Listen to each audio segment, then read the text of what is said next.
ট্ৰেইনিঙৰ কামত মানুহজনে 800 কিমি দূৰৰ ঠাই এখনলৈ গৈছে। 4 দিন থাকিব। বিয়াৰ 3 বছৰ হ'ল, যদিও এতিয়ালৈকে পৰিয়ালৰ পৰিকল্পনা চলিয়ে আছে।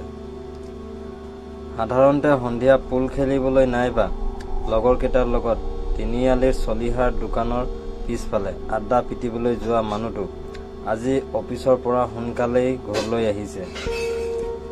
ধূনা দিছে, শুকাবলৈ দিয়া কাপোৰবোৰ ভিতৰলৈ আনি জাপি পুচি থৈছে। কুকুৰা হাঁহৰ গঁৰাল ভালদৰে পৰীক্ষা কৰি পাকঘৰত সোমাই আলু দুটা মচমচীয়াকৈ ভাজি লৈ নিজৰ পঢ়া কোঠাত গিলাচ এটাৰে বহি মানুহজনীয়ে 7 বছৰৰ আগতে দিয়া চিঠিবোৰ উলিয়াই চকু ফুৰাইছে। মাজে মাজে চিঠিৰ পৰা সৰি পৰিছে শুকান গোলাপ, নাৰ্জী জৰাজীৰ্ণ পাপৰি। তাক আকৌ সামৰি মানুহটোৱে শাল ফুলে যতন কৰি ভৰাই থৈছে। ৰাগীৰ লগতে তাৰ মনটো কবিতাৰ দৰে ৰোমান্টিক হৈ পৰিছে।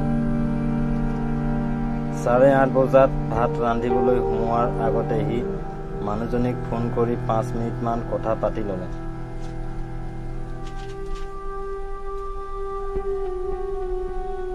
বছ ইমানে। ৰাতি যেতিয়াই তেতিয়াই সি ফোন কৰি মানুহজনীৰ খবৰ লৈ নাথাকে, তাইও তাক ফোন কৰি নাথাকে। কৰিব প্ৰয়োজনেই নাই। কেতিয়াও সন্দেহৰ কোনো ভাইৰাছ সিহঁতৰ সম্বন্ধত সোমাবলৈ নিদিয়ে বুলি দুয়ো বহুত আগতেই থিৰাং কৰি থৈছে।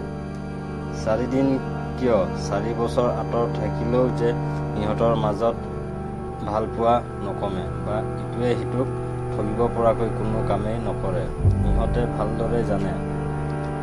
বিশ্বাস আজিকালিৰ বজাৰত পাবলৈ টান, পালেও ভেজাল হোৱাৰ সম্ভাৱনা অনেক বেছি।